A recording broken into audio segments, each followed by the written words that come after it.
গুৰুজনাই এটি শব্দ ব্ৰহ্ম ব্যৱহাৰ কৰিছে, নাম হ'ল দুহিতা। আপুনি আমি যিবিলাক সন্তান জন্ম দিছোঁ, এই সন্তানবিলাকৰ ভিতৰত যেতিয়া কন্যা জন্ম দিওঁ, সেই কন্যাগৰাকীক শাস্ত্ৰই দুহিতা বুলি ক'বলৈ শিকাইছে তেতিয়াহে যেতিয়া দুটা কুলৰ হিত সাধন কৰিব পৰা জ্ঞানেৰে আমি আমাৰ কন্যাগৰাকীক প্ৰস্তুত কৰি তুলিব পাৰিম, তেতিয়া তেওঁক দুহিতা হিচাপে শাস্ত্ৰই সিদ্ধান্ত দিছে। দুটা কুল মানে জন্ম দিয়া পিতৃ মাতৃৰ কুল, আৰু যাৰ ঘৰত গৈ স্বামী বৰণ কৰি যাৰ লগত সংসাৰ তৰিব সেই স্বামীৰ কুল। দুইটা কুলকে উদ্ধাৰ কৰিব পৰা যি জ্ঞান লাভ কৰিব তেওঁকেই শাস্ত্ৰই দুহিতা হিচাপে সিদ্ধান্ত দিছে। এতিয়া দেৱহূতি আছিল তেনে এগৰাকী মহান মনীষী, মহান সতী। এতিয়া সেই জ্ঞানটো শাস্ত্ৰসন্মতে আমি প্ৰত্যেক পিতৃ মাতৃয়ে নিজক সুধিব লাগে যে আমি জন্ম দিয়া কন্যাগৰাকী প্ৰকৃততে দুহিতা হিচাপে আমি জন্ম দিব পাৰিছোঁ নাই, দুহিতা হিচাপে আমি জ্ঞানেৰে পৰিপুষ্ট কৰি এখন ঘৰলৈ আমি উলিয়াই দিবলৈ চেষ্টা কৰিছোঁ নে নাই কৰা। তাৰ পাছত সিদ্ধান্ত দিলে যে তেওঁৱে হ'ব তোমাৰ উপযুক্ত ভাৰ্যা, উপযুক্ত পত্নী। অৰ্থাৎ ভাৰ্যা মানে হ'ল দুটা কুলৰ ভাৰ বহন কৰিব পৰা শক্তিৰে জ্ঞানেৰে যিগৰাকী পৰিপুষ্ট তেওঁকে ভাৰ্যা বুলি শাস্ত্ৰই সিদ্ধান্ত দিছে। পত্নী হ'ল সেইগৰাকী যিগৰাকীয়ে স্বামীক পতনৰ দিশেৰে যোৱাৰ পাছত সেই পতনৰ দিশৰ পৰা যিগৰাকীয়ে উদ্ধাৰ কৰি আনিব পাৰে তেওঁকেই শাস্ত্ৰই পত্নী হিচাপে সিদ্ধান্ত দিছে। আৰু তেনে এগৰাকী মহান মনীষী পত্নী ভাৰ্যা দুহিতা আছিল দেৱহূতি। আৰু সেই দেৱহূতিৰ গৰ্ভত সেইজন মহান মনীষী ব্ৰহ্মাৰ মানস পুত্ৰ কৰ্দমৰ ঔৰসত 9 গৰাকীকৈ কন্যাৰ জন্ম হৈছে। সেই 9 গৰাকী কন্যাৰ আধ্যাত্মিক দৰ্শন হ'ল, গুৰুজনাই দিছে আমাক 9 বিধ ভক্তিৰ কথা। শ্ৰৱণ, কীৰ্তন, স্মৰণ, অৰ্চন, বন্দন, পদসেৱন, দাস্য, সখিত্ব, আত্মনিবেদন। এই 9 বিধ ভক্তি যেতিয়ালৈকে এটি শৰীৰধাৰী মনুষ্যই হৃদয়াংগম কৰিব নোৱাৰে, উপলব্ধি কৰিব নোৱাৰে, তেতিয়ালৈকে 10 নম্বৰ পুত্ৰ ঈশ্বৰ কৃষ্ণদেৱৰ জন্ম কেতিয়াও আপোনাৰ মোৰ হৃদয়ৰ মাজত হ'ব নোৱাৰে। গতিকে আধ্যাত্মিক জ্ঞান আৰু বাস্তৱ পৃথিৱীখনৰ যি ছবি, আমি প্ৰত্যেকটো কথা সুন্দৰভাৱে দৰ্শন কৰিলে শাস্ত্ৰসন্মতে আমি প্ৰত্যেকটো কথাই সুন্দৰভাৱে বুজি পাম। কিন্তু তাৰ কাৰণে আমাক লাগিব ধৈৰ্য, তাৰ কাৰণে লাগিব আমাক সত্য, শৌচ, ক্ষমা, দয়া আদি গুণবিলাক আমাৰ অতিব প্ৰয়োজন।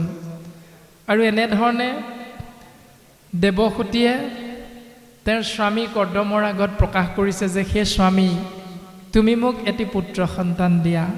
তাৰ পাছতেই পদবন্ধে আমাক প্ৰকাশ কৰিছে, এ ৰাম ও তোমাৰ মহিমা মই নাজানি অভাগী কৰিলো প্ৰসংগ মিছা বিষয় জানি।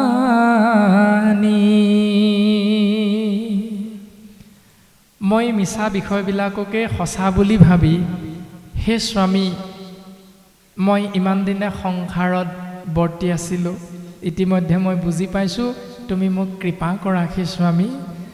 এই ৰাম দুৰ্জন জনৰ দুখে সংসাৰী শুয় বৈষ্ণৱৰ সংগে পুনু মুকুতি সাধয়।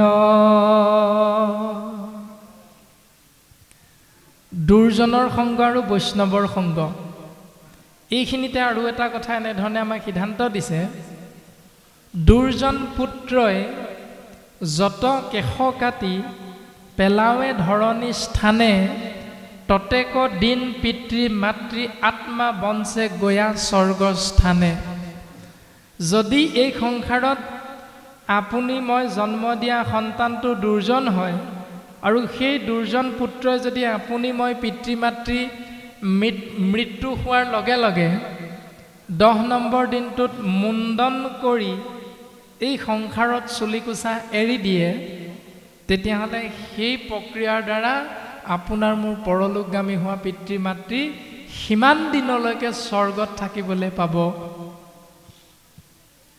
কিন্তু তাৰ বিপৰীতে আমাক সিদ্ধান্ত দিছে, বৈষ্ণৱ পুত্ৰই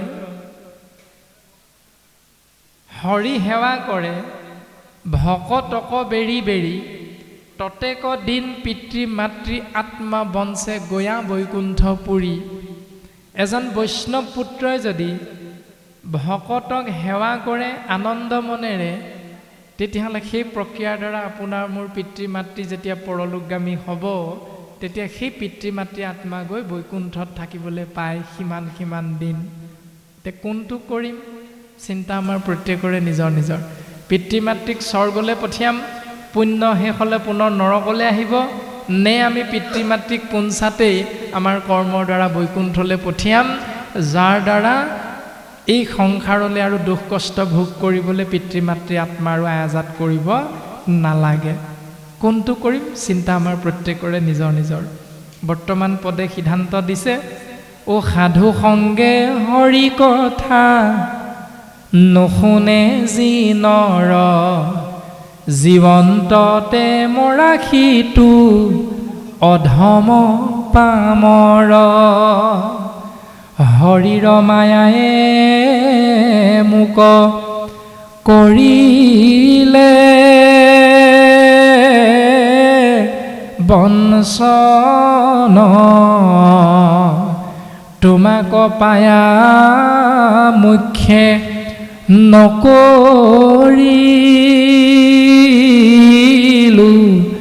মন। হে স্বামী, যি জীৱই হৰিধাৰী মনুষ্যই সাধু সংগ অনুসৰণ কৰি ঈশ্বৰ কৃষ্ণদেৱৰ নিৰ্গুণ নাম আশ্ৰয় নকৰে, সেইবিলাক মনুষ্য জীৱন্ততে মৰা। কপিল প্ৰভুৱে মাতৃৰ আগত কৈছে, মা তুমি মৰা মানুহৰ দৰে নাথাকিবা, মা তুমি মৰা মানুহৰ সংগ নল'বা। মাতৃ দেৱহূতিয়ে কৈছে, বোলে পুত্ৰ কপিল, মৰা মানুহো থাকে আৰু জীয়া মানুহো থাকে নেকি? বোলে হয় মা, জীয়া মানুহো থাকে মৰা মানুহো থাকে। মৰা মানুহ সেইবিলাক যিবিলাকে সাধু সংগত হৰি কথা নুশুনে, জীৱন্ততে মৰা সিটো অধম পামৰ।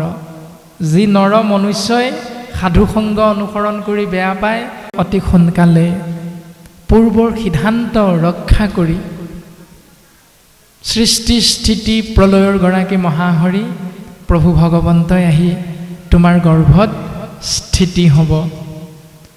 তোমাৰ কল্যাণ হওক, তুমি দৃঢ় ব্ৰত পালন কৰা, শ্ৰদ্ধাৰে ভক্তিভাৱে তুমি সেই মহাহৰিক চিন্তা কৰা।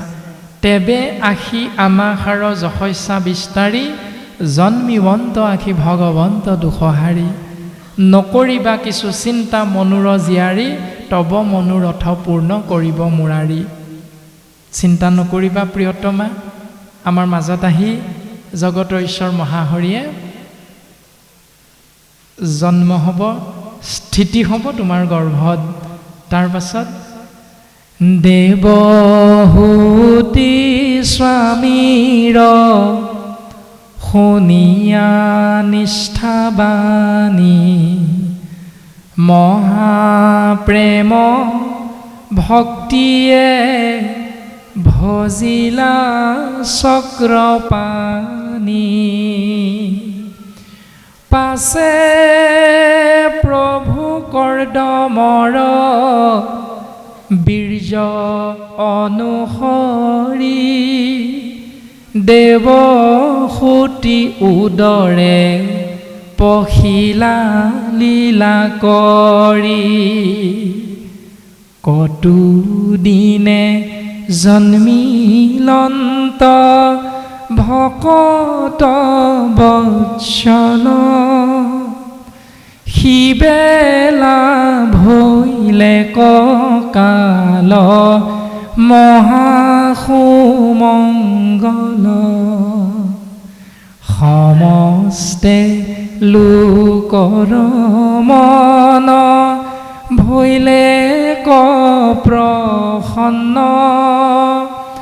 অল্প অল্প মেঘ গণে কৰে বৰিষণ ৰাম ৰাম ভৈল জল নিৰ্মল প্ৰসন্ন দিশ পাশ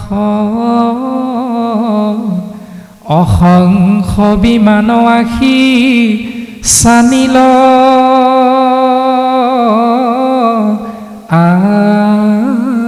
আকাশ ৰংগে বিদ্যা ধৰি দিব্য বাদ্য বজাৱয় সুস্বৰে গন্ধৰ্বে হৰি গুণক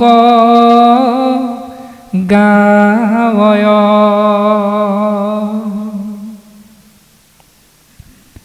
এনেধৰণে গুৰুজন বস্তুৱে আমাক সিদ্ধান্ত দিছে যে দেৱহূতিৰ গৰ্ভত কৰ্দমৰ ঔৰসত ভগৱন্ত পুৰুষৰ স্থিতি হৈছে, জন্ম হৈছে, অৱতাৰ ধাৰণ হৈছে।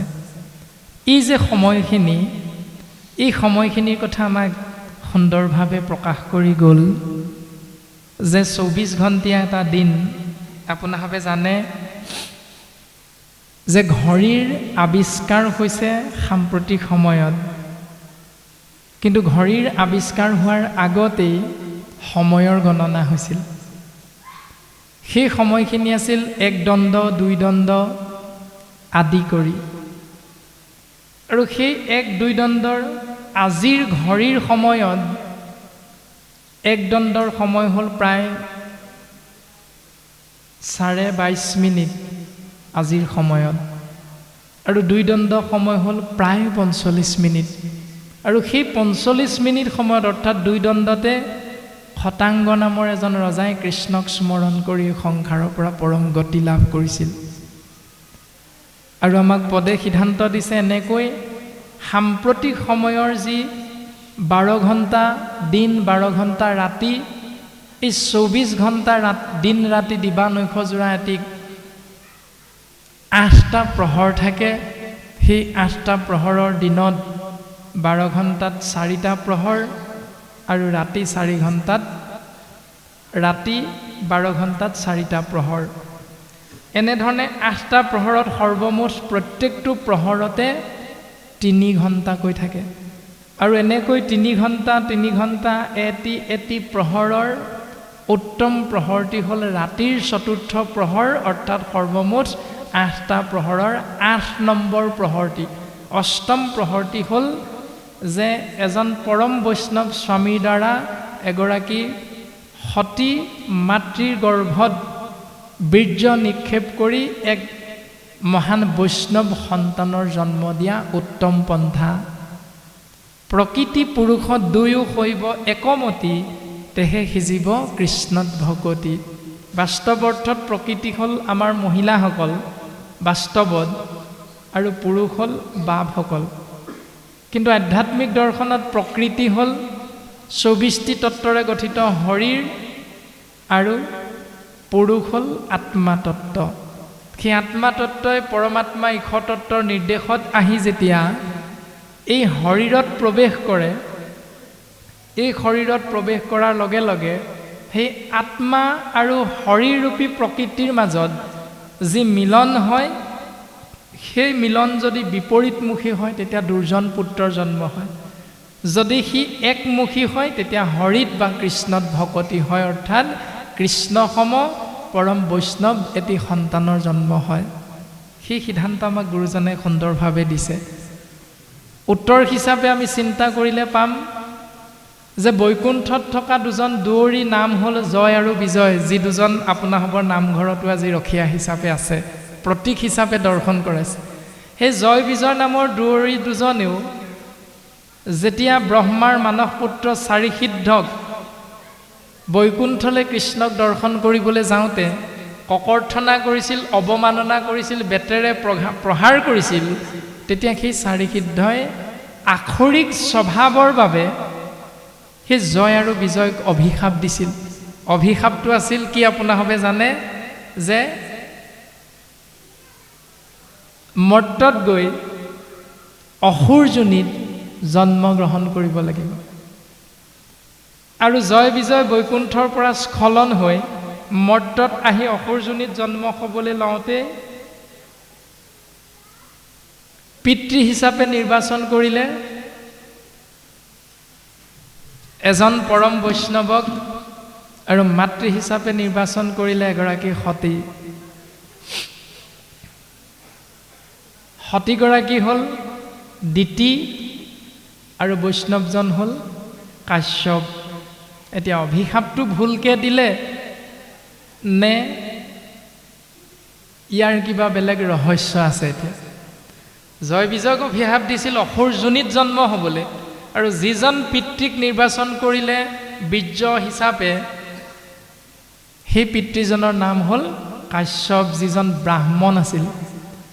ব্ৰাহ্মণৰ বীৰ্যত তেওঁৰ ধৰ্মপত্নী দিতিৰ গৰ্ভত জন্ম হৈছে দুৰ্দান্ত দুজন অসুৰৰ। কাৰণটো ব্ৰাহ্মণটো অসুৰ নহয়, ব্ৰাহ্মণৰ বীৰ্যটো অসুৰ হ'ব নালাগিছিল, কিন্তু শাস্ত্ৰত সিদ্ধান্ত দিছে যে দিনৰ চতুৰ্থ প্ৰহৰত, অৰ্থাৎ 4 নম্বৰ সময়খিনিত, 4 নম্বৰ প্ৰহৰটোত, যিটো সময় সাম্প্ৰতিক সময়খিনি, যে দিবা নৈশজোৰা এই 4 নম্বৰ প্ৰহৰটোত, যিটো সময়ত আমি সকলোৱে দবা কোবাওঁ নামঘৰত, আমি সকলোৱে প্ৰাৰ্থনা কৰোঁ গৃহৰ মধ্যে, সেই সময়খিনিত ধৰ্মপত্নী দিতিয়ে কামনা বাসনাযুক্ত হৈ তেওঁৰ স্বামী কৰ্দমৰ লগত সহবাস কৰি, তেওঁৰ স্বামী ব্ৰাহ্মণ তেওঁৰ লগত সহবাস কৰি গৰ্ভত বীৰ্য ধাৰণ কৰি যি সন্তানৰ জন্ম দিলে, সেই দুইজন সন্তানৰ সেই স্বভাৱটো আখৰিক হ'ল। কিয়নো তেওঁলোকে সেই চতুৰ্থ প্ৰহৰত কৰিব লাগিছিল প্ৰকৃততে ঈশ্বৰ সেৱা, কিন্তু তাৰ বিপৰীতে কৰিলে তেওঁলোকে কামনা বাসনা চৰিতাৰ্থ পূৰণ কৰিবলৈ গৈ সেই ব্যৱস্থাটো পালন। আৰু সেই ব্যৱস্থা যদি আমিও এই সংসাৰত জন্মগ্ৰহণ কৰা নৱদম্পতীয়ে বিবাহ পাশত আবদ্ধ হৈ আমি সেই দিনৰ চতুৰ্থ প্ৰহৰত যদি আমাৰ আইগৰাকীৰ গৰ্ভত বীৰ্য নিক্ষেপ কৰোঁ, তেতিয়াহ'লে কাশ্যপ ঋষিয়ে নিক্ষেপ কৰা সেই বীৰ্য ব্ৰাহ্মণ হোৱা স্বত্তেও যিধৰণে অসুৰ হ'ল, ঠিক আমাৰো বীৰ্য তেনেধৰণে অসুৰ সন্তানহে জন্ম হ'ব।